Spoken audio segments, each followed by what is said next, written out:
Hello and welcome. Today I'm covering Coastal Village, the second level of the South Pacific Islands section of Tomb Raider 3 as part of the April Adventures Tomb Raider 3 series that I'm doing.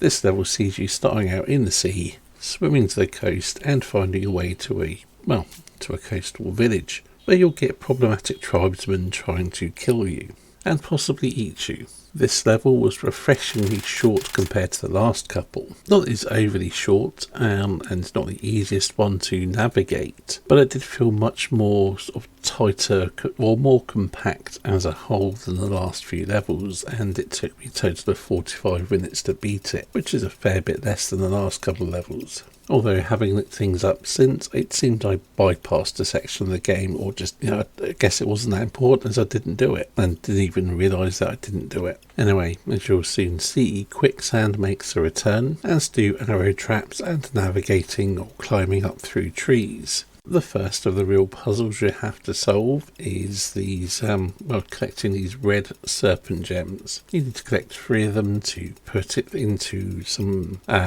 things that hold these serpent gems. There's a word for it, but I can't think of it right now. Anyway, you have to get 3 of them, place them, and access the actual village itself. Of course, they're not all as easy to find as the first one, which you pretty much just stumble across.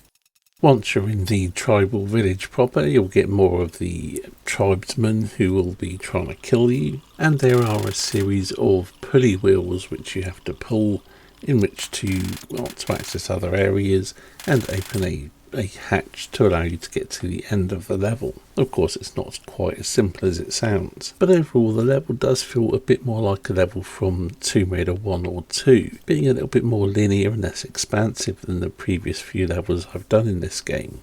Although there was one bit that got me. There's a switch. When you see a switch, you think, okay, I've got to flick the switch because it'll open something. No, it'll just result in lava being torched, but overall not a bad level. Anyway, from here on I'll just let the gameplay run.